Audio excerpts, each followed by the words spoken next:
ഇന്നലെ നിങ്ങൾ കണ്ടോ RSSന്റെ നേതാവിൻ്റെ പ്രഖ്യാപനം? അടിയന്തരാവസ്ഥയെക്കുറിച്ച് പറയുമ്പോൾ ഈ രാജ്യം ചെയ്ത ഏറ്റവും വലിയ അപരാധങ്ങളിൽ ഒന്നാണ് ഭരണഘടനയുടെ 382 വകുപ്പിൻ്റെ ഭാഗമായിട്ട് അതുണ്ടാക്കിയത്. അടിയന്തരാവസ്ഥ പ്രഖ്യാപിച്ച് അതിൽ ഇന്ദിരാഗാന്ധി പ്രധാനമന്ത്രിയായിരുന്നപ്പോൾ കൊണ്ടുവന്നൊരു ഭേദഗതി, കോൺസ്റ്റിറ്റ്യൂഷണൽ അമെൻമെൻറ്റ്, സോഷ്യലിസവും മതേതരത്വവും സെക്യുലറിസവും ഇന്ത്യൻ ഭരണഘടനയുടെ ഭാഗമാക്കിയതാണ് ഏറ്റവും വലിയ അപരാധം. നമുക്ക് അത്ഭുതമൊന്നും വേണ്ട, RSS അത് പറയും. 47 സ്വാതന്ത്ര്യം കിട്ടിക്കഴിഞ്ഞപ്പോൾ കോൺഗ്രസ് ഭരണഘടന ഉണ്ടാക്കാൻ മഹാനായ ഡോക്ടർ അംബേദ്കറിനെ ചുമതലപ്പെടുത്തി ഭരണഘടനാ സമിതി രൂപീകരിച്ച്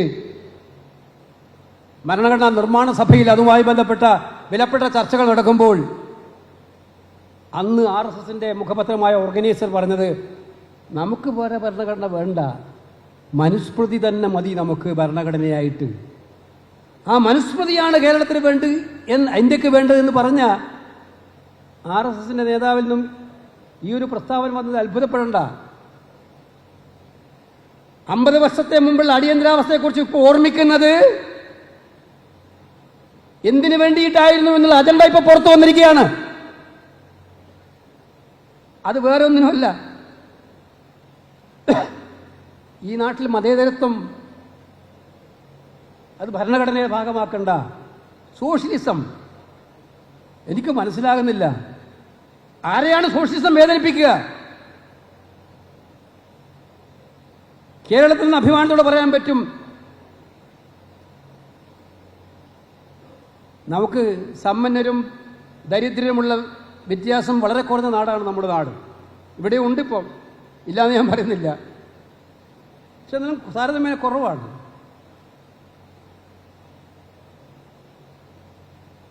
സോഷ്യലിസം എന്ന് പറഞ്ഞാൽ ഈ ദൂരമൊക്കെ കുറച്ച് സമ്പന്നരും ദരിദ്രമുള്ള ദൂരം കുറച്ച് വന്ന് എല്ലാവർക്കും തുല്യമായിട്ടുള്ള സാമ്പത്തിക നീതി കൊടുക്കുക എന്നുള്ള ഒരു പ്രത്യയശാസ്ത്രത്തിൻ്റെ അടിസ്ഥാനത്തിലാണ് നമ്മൾ സോഷ്യലിസ്റ്റ് ആവെന്ന് പറയുന്നത്.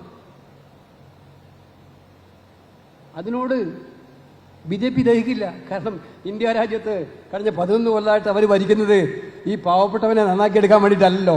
അവർ ലോകത്തിലെ ഏറ്റവും വലിയ കോടീശ്വരനാക്കിയിട്ട് അദാനിയെ മാറ്റാൻ വേണ്ടിയിട്ടുള്ള മെയിൻ അജണ്ടയായിട്ട് നിൽക്കുന്ന പാർട്ടിക്ക് സോഷ്യലിസത്തോട് അലർജി ഉണ്ടാകാം. പക്ഷെ ഒരു കാര്യം മനസ്സിലാക്കൂ, ഈ നാട്ടിൻ്റെ എല്ലാ സങ്കീർണതകളും പറയും നമുക്കറിയാം. മുസ്ലിമും ക്രിസ്ത്യാനിയും സിഖുകാരനും സഹോദരന്മാരും എല്ലാവരും ഇവിടെ സെക്യുലറിസം വേണമെന്ന് നമ്മൾ പറയുന്നത് ഈ നാട് ഇന്ത്യ രാജ്യത്തിൻ്റെ ഏറ്റവും സങ്കീർണതകളെ മനസ്സിലാക്കിയിട്ടാണ്. അന്ന് മഹാരഥന്മാർ ഇതുപോലെ വൈജാത്യങ്ങളിലൊരു നാടില്ലാത്തതുകൊണ്ടാണ്. ഇവിടെ നിങ്ങൾ ടാർഗറ്റഡ് ആയിട്ടുള്ള ചില സമൂഹത്തെ ടാർഗറ്റ് ചെയ്തുകൊണ്ട് തെരഞ്ഞെടുപ്പിൽ വോട്ട് നേടാൻ വേണ്ടി ശ്രമിച്ചുകൊണ്ടിരിക്കുന്ന ഒരു കാലത്താണ് വീണ്ടും സെക്യുലറിസം കൂടി ഭരണഘടനയിൽ നിന്ന് മാറ്റണമെന്ന് നിങ്ങൾ പറയുന്നത്. ഇത് ഏതെങ്കിലും സമൂഹത്തിന് വേണ്ടിയിട്ടല്ല, ഇവർ ഹൈന്ദവ സമൂഹത്തിന് വേണ്ടിയിട്ട് നിൽക്കുന്നവരാണെന്ന് ധാരണ ഹൈന്ദവ സമൂഹത്തിന് വേണ്ട. ഹൈന്ദവ സമൂഹത്തിൻ്റെ വികാരങ്ങളെ ഉള്ളിലേക്ക് അതെടുത്ത് ഉപയോഗിച്ച് തെരഞ്ഞെടുപ്പ് കാര്യത്തിന് ഉപയോഗിക്കാൻ വേണ്ടിയിട്ടുള്ള ഒരു ആയുധമാക്കിയിട്ടാണ് അവർ കൊണ്ടുവന്നത്. അപ്പോൾ എല്ലായ്പ്പോഴും നിങ്ങൾ മനസ്സിലാക്കേണ്ടത്, പെഹൽഗാം അറ്റാക്ക് ഉണ്ടായി, ഒരു കാലത്തും ഉണ്ടാവാത്ത വണ്ണമുള്ള തീവ്രവാദ ആക്രമണങ്ങളിൽ ഒരു പ്രത്യേകത ഇപ്രാവശ്യത്തെ പെഹൽഗാം അറ്റാക്കിനുണ്ടായി. അവിടെ 26 പേരെ വെടിവെച്ച് കൊന്നു. ഞാനന്ന് കാശ്മീരിൽ ശ്രീനഗറിലുണ്ടായിരുന്നു, പബ്ലിക് അക്കൗണ്ട്സ് കമ്മിറ്റി മീറ്റിംഗുമായി ബന്ധപ്പെട്ട് എനിക്ക് നേരിട്ട് അതിൻ്റെ വിവരങ്ങൾ മനസ്സിലാക്കാൻ സാധിച്ചിട്ടുണ്ട്. അപ്പോൾ ഒരിക്കലും പാകിസ്ഥാൻ ഇന്ത്യ ആക്രമണങ്ങൾ സംഭവിക്കാത്ത ഒന്നും അവിടെ നടന്നു, ഭീകരാക്രമണങ്ങൾ നടക്കാത്ത ഒന്നും അവിടെ നടന്നു. ആളുടെ പേര് ചോദിച്ച് മതം മനസ്സിലാക്കിയിട്ട് വെടിവെച്ച് കൊന്നു. ഹിന്ദുവാണെന്ന് ഐഡൻറ്റിഫൈ ചെയ്ത് വെടിവെച്ച് കൊന്നു. എന്തിനാണ്?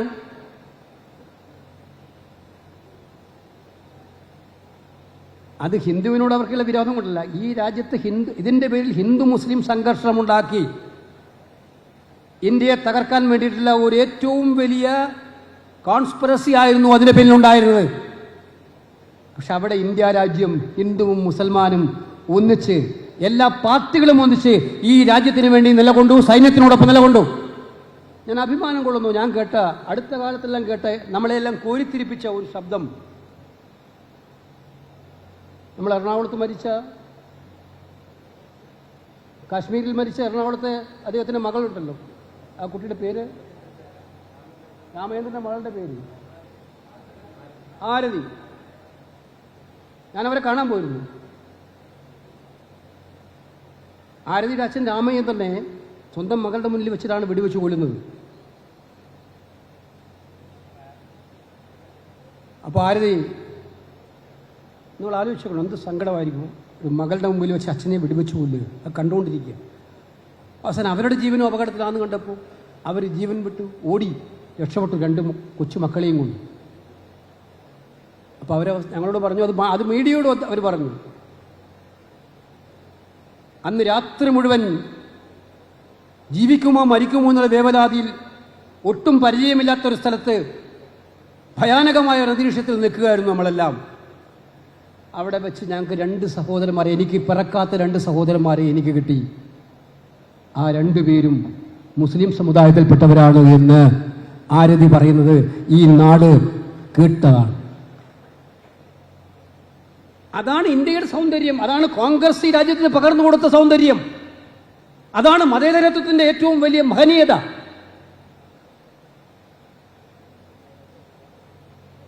ആ മതേതരത്വത്തെ എടുത്തു മാറ്റാൻ, ഭരണഘടനയിൽ നിന്ന് എടുത്തു മാറ്റാൻ RSS നേതാവ് ഇറങ്ങിയിരിക്കുകയാണ്.